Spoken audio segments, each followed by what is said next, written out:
அனைவருக்கும் வணக்கம் நண்பர்களே. நம்ம இந்த பதிவில் வந்து ஒரு வித்தியாசமான ஒரு ரெசிபி ட்ரை பண்ண போகிறோம். வாங்க எப்படி செய்யுதுன்னு பார்ப்போம். உருளைக்கிழங்கு நான் 350 கிராம் எடுத்திருக்கேன். பொட்டுக்கடலை 100 கிராம் எடுத்திருக்கேன். இதில் ஒரு அதிகமான இன்க்ரீடியன்ஸே கிடையாது, ரொம்ப கம்மி தான். வெங்காயம் ஒரே ஒரு மீடியம் சைஸில் பெரிய வெங்காயம் ஒன்று சாப் பண்ணி வச்சுங்க.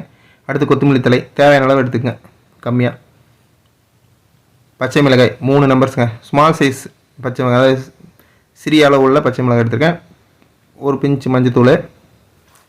அடுத்து பார்த்திங்கன்னா மிளகாய்த்தூள், சில்லி பவுடர் தேவையானவங்க நம்ம காரத்துக்கு தகுந்த மாதிரி. அடுத்து பெருங்காயத்தூள் சரிங்களா, அது ஒரு பிஞ்சு கம்மியாக இருந்தாவே போதும். அடுத்து உப்பு, சால்ட் தேவையான அளவுங்க.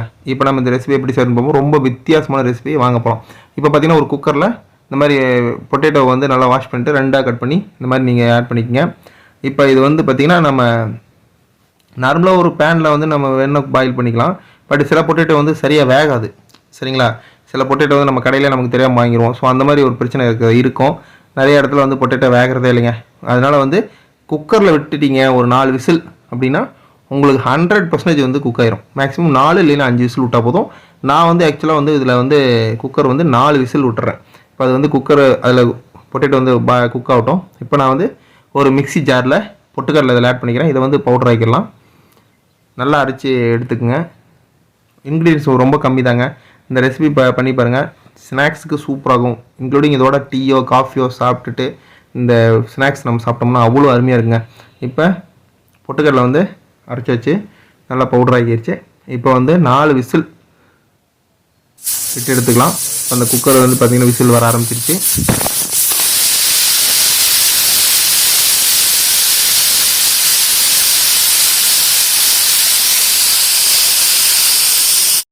இப்போ 4 விசில் வந்துச்சு. இப்போ குக்கர் ஓப்பன் பண்ணிடலாம், டைம் விட்டு எடுத்துடலாம். இப்போ ஓப்பன் பண்ணி வச்சு பாருங்கள், நல்லா குக் ஆகிடுச்சு. இப்போ இது வந்து நம்ம மேலே இருக்கிற ஸ்கின்னெல்லாம் ரிமூவ் பண்ணிவிட்டு நம்ம வந்து ஒரு பேனில் இல்லை ஒரு பாத்திரத்தில் எடுத்துக்கலாம். இப்போ இதில் வந்து அந்த ஸ்கின் ரிமூவ் பண்ண பொட்டேட்டோ வந்து ஆட் பண்ணிடுச்சு. இப்போ இதோட வந்து நம்ம அரைச்சி வச்ச பொட்டுக்கடலை பவுடர், அதாவது besan கிராம் ஃப்ளார் இதில் ஆட் பண்ணிடுச்சு. இதில் ஆட் பண்ணிங்க. கடலை மாவு டேரெக்டாக வாங்கி நீங்கள் மிக்ஸ் பண்ணாதீங்க, இந்த டேஸ்ட் வராது. ஸோ பொட்டுக்கடலையை கம்பல்சரி இந்த மாதிரி பவுடர் ஆக்கி ஆட் பண்ணிக்கங்க, அது நல்லாயிருக்கும். அடுத்து பெரிய வெங்காயம் மீடியம் சைஸில் ஒரு ஆனியன் சாப் பண்ணி வச்சோம் இல்லையா, அதை நீங்கள் இதில் ஆட் பண்ணிக்கங்க. நம்ம வாட்டரே இதில் ஆட் பண்ணாமல் தான் நம்ம இதை பண்ண போகிறோம், ஏன்னா வாட்டர் இதில் ஆட் பண்ணக்கூடாது. அடுத்ததாக பார்த்திங்கன்னா க்ரீன் சில்லி 3 சிறிய மிளகாய். அடுத்தது வந்து கொஞ்சமாக கொரியண்டர் லீவ்ஸ் ஆட் பண்ணிக்கங்க. இதில் கருவேப்பிலை ஆட் பண்ணணும்னு கட்டாயம் கிடையாது, ஆப்ஷனல் தான், அது தேவையில்லை. அது ஆட் பண்ணிங்கன்னா கொஞ்சம் டேஸ்ட் கம்மி வேறு மாதிரி இருக்கும். ஸோ அடுத்தது வந்து மஞ்சத்தூள் ஆட் பண்ணிக்கங்க. அடுத்ததாக வந்து மிளகாய்த்தூள், ஏற்கனவே வந்து க்ரீன் சில்லி ஆட் பண்ணியிருக்கோம். ஸோ அதனால் மிளகாய்த்தூள் அதுக்கு தகுந்த மாதிரி வந்து நீங்கள் ஆட் பண்ணிக்கங்க. அடுத்தது வந்து பெருங்காயத்தூள் ஒரு பிஞ்சு இதில் ஆட் பண்ணி வச்சு, அப்புறம் தேவையான அளவு சால்ட்.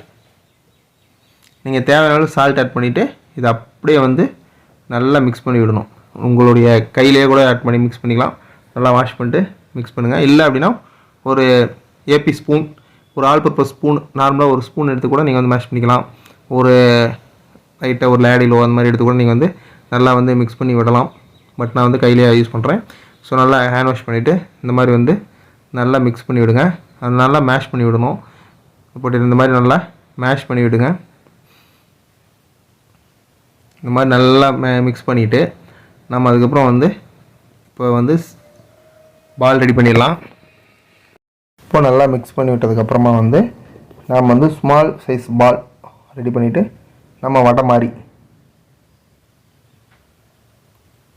நம்ம லைட்டாக தட்டி விட்டு எடுத்துக்கலாம். ஆக்சுவலாக இது வந்து கட்லெட் மாதிரின்னு சொல்லலாம். பட் ஆனால் அந்த மாதிரி இல்லாமல் இந்த மாதிரி நீங்கள் ட்ரை பண்ணி பாருங்கள், ரொம்ப சூப்பராக இருக்கும். நீங்கள் இந்த பொட்டுக்கடலை வந்து அரைச்சி நம்ம பவுடரை ஆட் பண்ணுறதுனால உங்களுக்கு அந்த டேஸ்ட் வந்து பர்ஃபெக்டாக இருக்கும். சாப்பிடும்போது ரொம்ப டேஸ்ட்டாகவும் இருக்கும். ரொம்ப ரொம்ப ரொம்ப சிம்பிள் இன்க்ரீடியன்ட்ஸ் தான். ஸோ இந்த மாதிரி வந்து நீங்கள் இந்த ஷேப்பில் ரெடி பண்ணிக்கோங்க. இதே மாதிரி எல்லா பால்ஸும் வந்து ரெடி பண்ணிடலாம். இப்போ ரெடி ஆகிடுச்சு. நம்ம இது வந்து ஒரு தவாவில் நம்ம ஆயில் ஃப்ரை பண்ணி எடுத்துக்கலாம்.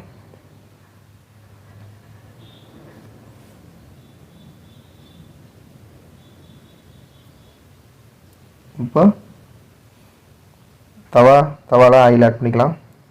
ஆயில் ஆட் பண்ணி ஆயில் ஹீட் ஆனதும் நம்ம ஒரு 4லேருந்து 5 பீஸாக போட்டு நம்ம அதை ஃப்ரை பண்ணி எடுத்துக்கலாம்.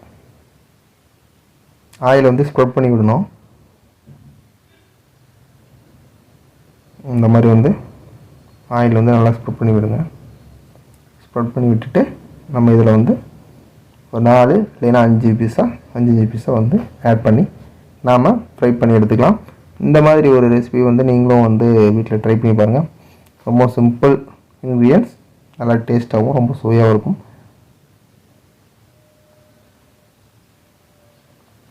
நல்லா ஓரளவுக்கு ரொம்ப டார்க்காக தீய வைக்காமல் ஓரளவுக்கு நல்லா குக் ஆனால் மட்டும் போதும். மீடியம் ஃப்ளேமில் வச்சுக்கோங்க.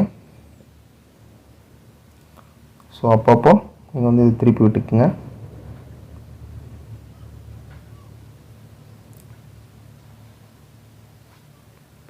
ஸோ இப்போ திருப்பி விட்டுக்கலாம். இப்போ பாருங்கள், உங்களுக்கு அந்த லைட்டாக வந்து கலர் சேஞ்ச் ஆனது தெரியுது. இதே மாதிரி எல்லாத்தையும் திருப்பி விட்டுக்கேன். உங்களுக்கு அந்த நல்லா உங்களுக்கு அது தெரியும், வித்தியாசம் தெரியும். நல்லா குக் ஆகிற வரைக்கும் நீங்கள் அப்பப்போ வந்து திருப்பி விட்டுக்கிட்டிங்கன்னா போதும்.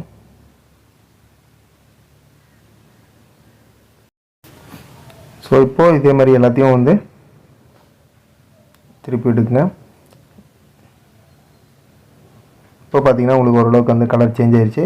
மறுபடியும் வந்து உங்களுக்கு எக்ஸ்ட்ரா ஆயில் வந்து இதில் ஆட் பண்ணிக்கோங்க. ஸோ இந்த மாதிரி ஒரு ரெசிபி வந்து நீங்களும் வீட்டில் ட்ரை பண்ணி பாருங்கள். எங்களுடைய சேனல் நீங்கள் இன்னும் சப்ஸ்கிரைப் பண்ணால் சப்ஸ்கிரைப் பண்ணிக்கங்க. பக்கத்தில் பெல் பட்டியும் கிளிக் பண்ணிக்கங்க. ஸோ இப்போ பார்த்தீங்கன்னா உங்களுக்கு லைட்டாக வந்து நல்லாவே கலர் சேஞ்ச் ஆகிருச்சு. ஸோ இப்போ பார்த்தீங்கன்னா ஓரளவுக்கு நல்லாவே குக் ஆகிருச்சு.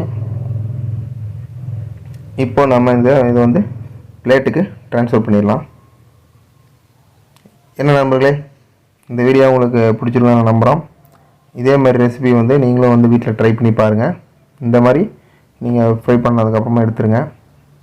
உங்களுக்கு நல்லா வந்து குக் ஆகிருக்கும். நீங்களும் வந்து வீட்டில் ட்ரை பண்ணி பாருங்கள். நான் மீண்டும் இன்னொரு வீடியோ சந்திக்கிறேன். அனைவருக்கும் நன்றி, வணக்கம்.